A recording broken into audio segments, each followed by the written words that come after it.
Ada the real presiden yang bukan presiden sesungguhnya. Siapa itu? Para pialang-pialang yang bermain dalam setiap event demokrasi, baik itu pilkada termasuk pilpres. Siapa itu? Adalah saya, Samsudin Alimsyah. Mari kita bicarakan demokrasi.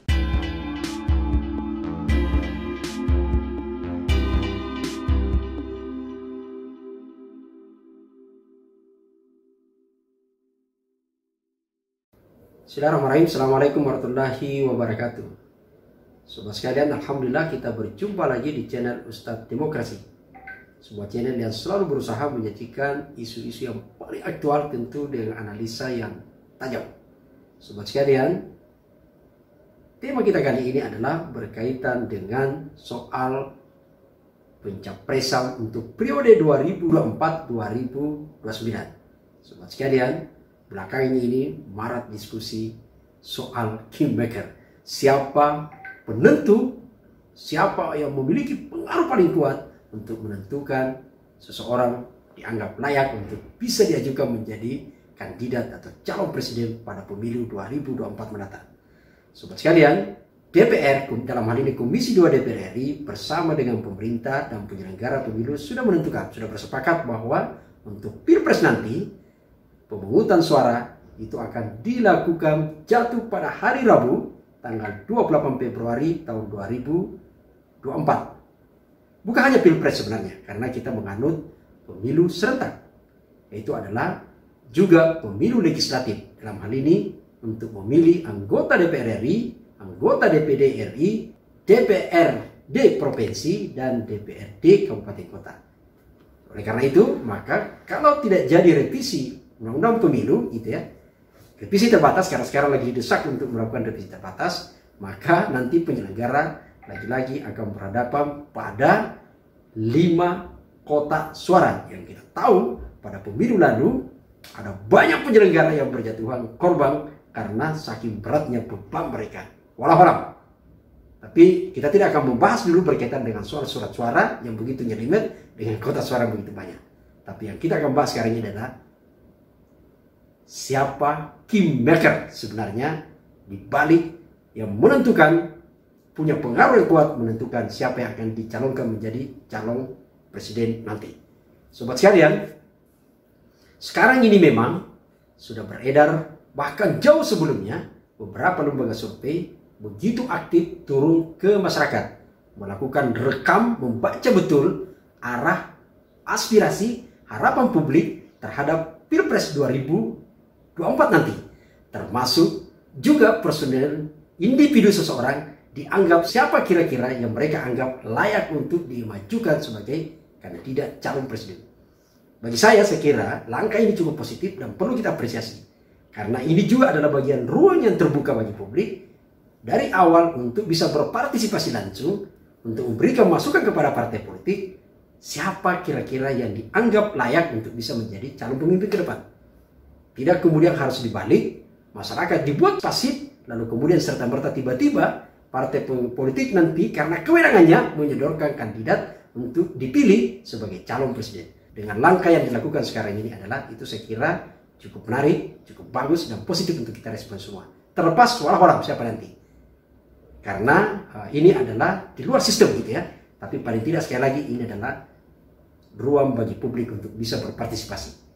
Dan dari lembaga-lembaga survei itu sekarang ini sudah semakin mengerucut nama-nama yang beredar. Misalnya baru saja kemarin lagi DNJA itu kemudian merilis ada beberapa nama kandidat calon presiden yang kemudian semakin mengerucut, dianggap layak untuk diusung nanti. Misalnya di sana masih ada nama Prabowo Subianto yang pada Pilpres yang lalu itu kemudian bertarung head to head melawan Jokowi gitu ya. Kalau kita ingat, Jokowi Maruf Amin, Prabowo Subianto dengan Sandiaga Uno gitu, itu terjadi gitu ya. Dan survei sekarang itu masih kemudian ternyata orang masih lebih banyak memberikan harapan kepada Prabowo, meskipun ada orang menyebut bahwa dibanding dengan suaranya lalu, dengan survei yang suka sekarang itu agak turun, tapi dibanding kandidat lain masih Prabowo yang lebih tinggi.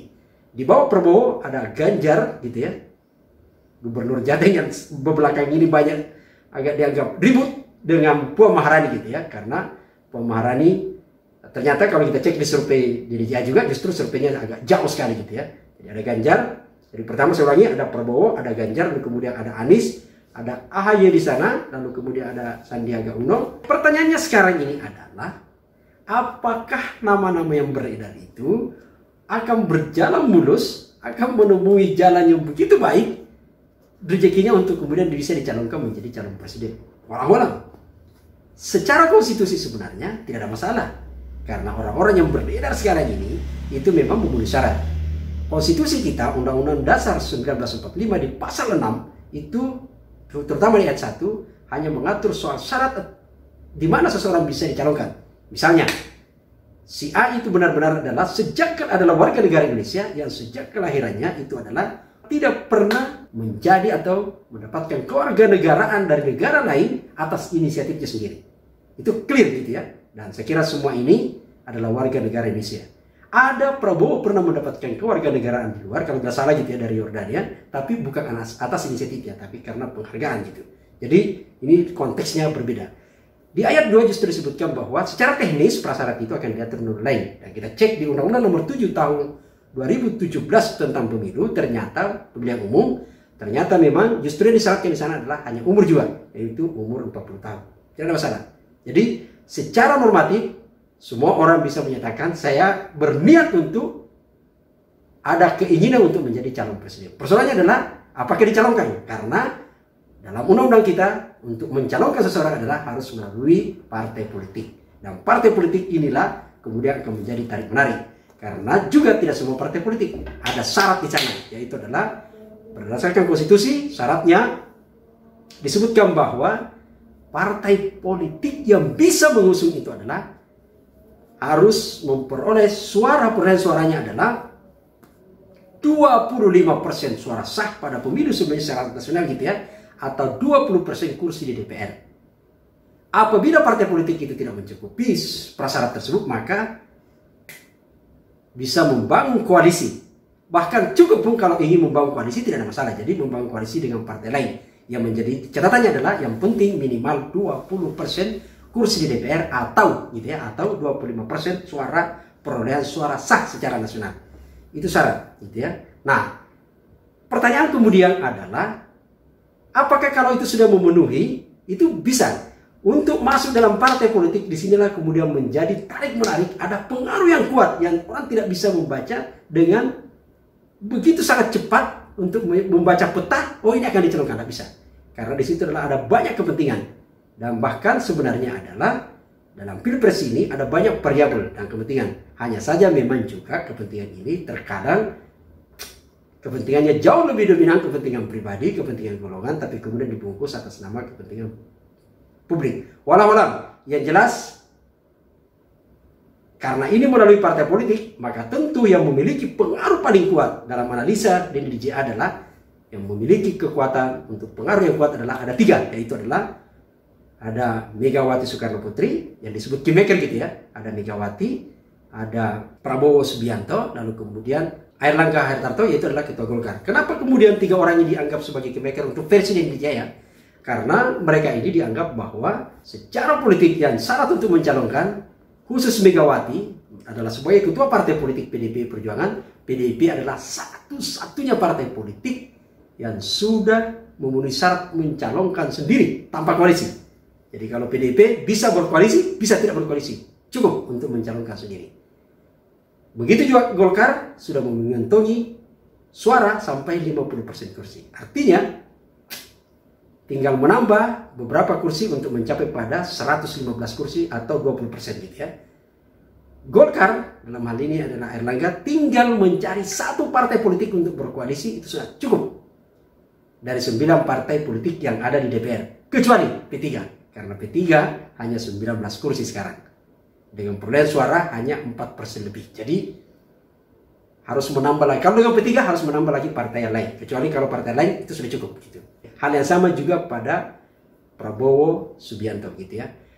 Sobat sekalian, sebenarnya ada di luar kingmaker 3 orang ini, ada yang menarik sebenarnya dianalisa oleh DJA, yaitu adalah yang disebut komplikasi gitu ya. Jadi ada di situ soal dilema antara, kalau saya membacanya istilah dilema gitu ya, yang dihadapi oleh Megawati sekarang ini antara untuk menentukan pilihannya antara Puan Maharani dengan Ganjar yang sekarang ini orang menyebut lagi panas-panasnya untuk kemudian ada ya tanda petik konflik gitu ya, untuk ada yang merebut dukungan di institusi partai politik dan ada yang kemudian merebut dukungan publik. Ingat sekali lagi, secara survei dukungan publik jauh lebih tinggi Ganjar daripada Puan Maharani secara partai politik. Kita tidak berbicara kinerja karena mereka sama-sama adalah orang yang hebat. Puan Maharani adalah perempuan pertama sebagai ketua DPR RI sekarang dan pernah menjadi menteri. Hal yang sama juga Ganjar adalah pernah menjadi anggota DPR RI dan sekarang 2 periode sebagai gubernur di Jawa Tengah. Jadi sama-sama adalah orang yang memiliki, tentu tidak dipertanyakan dalam konteks soal kapabilitas. Tapi yang menarik adalah ini soal dukungan publik dan soal dukungan partai politik.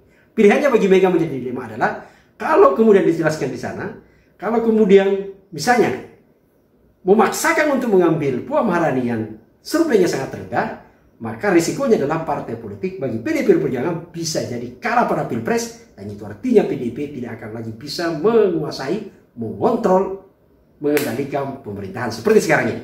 Atau kemudian misalnya seperti yang sekarang ini banyak beredar akan dipaketkan dengan Prabowo Subianto, sama saja berarti PDIP memberikan karpet merah kepada Gerindra untuk mengelola negara ini secara leluasa. Karena bagaimanapun juga partai politik sesungguhnya adalah sama-sama berebut kekuasaan. Hanya saja juga pada saat bersamaan adalah begitu memilih Ganjar sebagai, karena pendekatannya adalah hasil survei saja, maka ada faktor lain. Tentu Ganjar adalah kader partai politik. Tapi ingat, Ganjar bukan bagian dari Trah Soekarno. Maka boleh jadi ketika Ganjar terpilih sebagai presiden lalu kemudian mengambil kendali partai politik, maka itu artinya PDIP yang selama dikuasai oleh Trah Soekarno akan diambil alih di luar Trah Soekarno. Meskipun kita juga pernah wawancara di channel ini, Ferry Junaidi menyatakan bahwa bisa kompromi gitu ya. Oke, Ganjar menjadi capres lalu kemudian Puan Maharani sebagai ketua partai politik. Walau kita tidak tahu karena sekali lagi ini soal disinilah pengaruh kuat Megawati.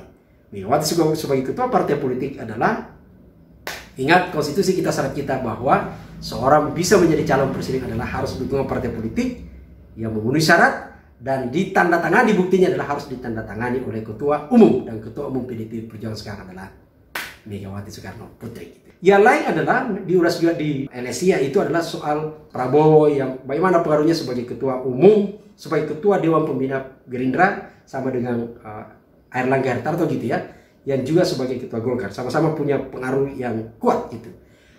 Sekali lagi soal kingmaker adalah siapa yang memiliki pengaruh. Meskipun selain LSI yang menyebut kingmaker ada 3, kita lihat di Indoforeign justru menyebut ada 5. Jadi tidak melihat pada pengaruh partai politik saja, tapi pada faktor lain, yaitu misalnya menyebut masih ada Jokowi di sana. Menurutnya adalah tidak boleh disepelekan karena Jokowi adalah sekarang ini presiden dan 2 periode terpilih, punya pengaruh yang kuat untuk menentukan siapa nanti bisa dimobilisasi untuk membackup calon tertentu gitu ya. Yang kedua adalah tentu ada Megawati, ada Prabowo, dan yang menarik adalah ketika menyebut di sana ada muncul JK yang menganggap bahwa jika tetap memiliki pengaruh untuk melakukan kontribusi backup siapa yang bisa nanti diusung menjadi calon presiden. Walau kita akan cek. Meskipun sebenarnya kalau kita berbicara secara sederhana, yang namanya kingmaker itu adalah yang memiliki pengaruh yang kuat. Dan kita harus juga terbuka bahwa orang selalu menyebut secara administrasi yang nyata betul adalah ketua partai politik. Tapi di luar partai politik, kadang ada banyak orang yang bukan partai politik seperti disebut Indoforeign tadi gitu ya, tapi memiliki pengaruh yang jauh lebih. Salah satunya juga termasuk adalah jangan-jangan biasanya orang menyebut Anda presiden tapi boneka. Ada the real presiden yang bukan presidennya sesungguhnya. Jadi ada presiden, ada the real presiden, maka ada kandidat, ada the real sebenarnya gitu. Jangan-jangan juga itu terjadi di partai politik. Anda ketua partai politik, tapi sebenarnya adalah orang lain yang memiliki pengaruh mengatur Anda sebagai untuk dalam rangka mengambil kebijakan. Siapa itu? Sekarang ini eranya adalah orang banyak justru menyatakan bahwa penguasa di negara ini adalah para pialang-pialang yang bermain dalam setiap event demokrasi, baik itu pilkada termasuk pilpres. Siapa itu? Adalah pemodal. Dan pemodal ini sejak dari awal biasa menekan, menancapkan kakinya untuk mengatur, menentukan siapa yang akan maju calon presiden. Dan ini menurut saya adalah sangat berbahaya kalau ini tidak segera diantisipasi. Idealnya penyelenggara tidak hanya bermain pada APK saja, seolah-olah hanya mengatur penempatan APK, tapi harusnya lebih awal ekstra untuk kemudian mengawal proses dari awal pencalonan kandidat. Karena itu jauh lebih penting untuk harapan kita bisa menjawab bahwa betul kandidat yang diusung nanti adalah kandidat yang diyakini bisa memperjuangkan kepentingan publik. Kandidat yang selama ini betul diharapkan oleh publik dan partai politik idealnya mendengarkan itu. Tidak kemudian publik dipaksa untuk kemudian memilih orang pada pemilu nanti yang sebenarnya dari awal yang bersangkutan itu tidak diinginkan. Ingat, kalau kemudian pemilu nanti masyarakat memilih orang yang dia tidak kenal dan itu adalah bagian dari pesanan cukup, maka itu adalah taruhan bagi bangsa kita. Sehingga kita semua berharap selain penyelenggara bekerja ekstra, tentu partai politik sebagai laboratorium demokrasi, kita berharap betul bahwa proses penentuan calon nanti adalah itu betul-betul melalui seleksi yang baik secara transparan dan tidak hanya mementingkan kepentingan pribadinya membungkus atas nama kepentingan golongan. Tapi partai politik sesuai fungsinya adalah dalam rangka untuk memperjuangkan kepentingan publik, maka yang diajukan adalah kandidat yang diyakini memiliki integritas tinggi dan mampu untuk membangun bangsa kita. Silakan ajukan kepada publik, nanti publik akan menentukan siapa yang dipilih di antara yang terbaik, bukan memilih di antara yang terburuk. Partai politik memiliki kewajiban untuk mengajukan kandidat yang terbaik.